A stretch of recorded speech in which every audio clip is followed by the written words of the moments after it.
J'ai travaillé dans les MJC, les centres sociaux. J'ai évolué ensuite vers le service civique volontaire avec l'association Unicité. Et aujourd'hui, j'ai rejoint une autre forme de fragilité avec une association qui intervient auprès des personnes en situation de handicap. Je suis médecin et après avoir une formation initiale dans la prise en charge de la douleur et les soins palliatifs, je me suis orienté vers la médecine du travail et la recherche. Vers 18 ans, comme tous les jeunes, un rejet un peu de la religion. Je suis rentré dans un groupe de prière à Roanne qui s'appelle le Bussarandant. Ils m'ont ramené à l'église. Et puis après, je me suis marié avec Caroline. On a eu des enfants, métier d'agriculture, bien occupé. Nous sommes convenus avec mon épouse de rentrer en cheminement et de se dire, un pas après l'autre, de voir vers quoi cette formation nous emmènerait. Et donc mon consentement, en fait, s'est étalé sur plusieurs années. Une prière de confiance, tout simplement, qui dit Dieu ne nous met pas en échec ou en état en difficulté. Il nous remue, il nous déplace, comme on dit, mais enfin, il ne nous met pas dans l'échec. La question de la place du candidat m'a animé, mais je pense qu'au-delà de ce sujet, c'est quelque part, est-ce que j'ai vraiment envie d'y aller, pourquoi j'y vais, vers quoi je vais, enfin c'est toutes ces questions qui ne nous laissent pas tranquilles. Et du coup, l'équipe de formation joue un rôle déterminant, c'est-à-dire qu'on a vraiment la chance d'avoir des gens de grande qualité qui comprennent tous ces jeux de tiraillement, qui sont là, qui sont présents et qui sont précieux dans ce cheminement.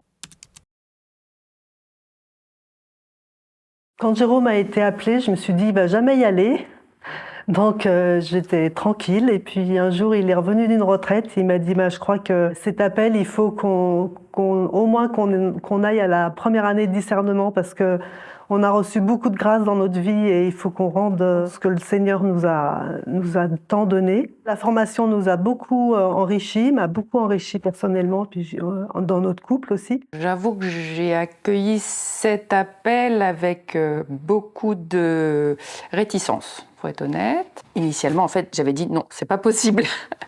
Et puis, en effet, on a pris le temps de réfléchir, de cheminer, et puis d'avancer pas à pas et d'accepter de démarrer la formation. Il y a 20 ans, j'ai reçu un appel et moi j'ai fait la formation des laïcs en mission ecclésiale. Michel m'a offert cette formation et du coup c'est pour ça que quand j'ai compris que lui aussi avait un appel, moi ça a été ma joie pour moi. Je me suis dit il va vivre la même chose que moi, la même formation, ça va être merveilleux.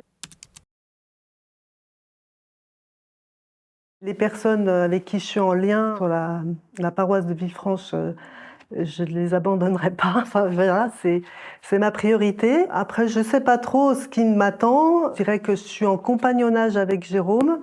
Je suis à ses côtés dans ses réflexions, dans ses questionnements et puis dans l'évolution de sa mission, voilà. Je me suis déjà retirée. Il ne faut pas qu'il y ait de confusion chez les paroissiens parce qu'il y en a qui voient un diacre et ils l'appellent mon père et moi c'est la femme du prêtre. Enfin bref, il y a confusion. Donc je me dis Michel, il a sa place. Je vois que Michel est heureux, il est épanoui, il est paisible. Et moi je le soutiens. C'est très étonnant, mais la place d'une épouse de diacre est comme Joseph auprès de Marie, c'est-à-dire c'est celui qui va, ou celle qui va aider son conjoint à répondre à un appel incroyable. Donc moi, je me sens pleinement aux côtés de mon époux pour l'aider du mieux que je pourrais dans ses missions, tout simplement.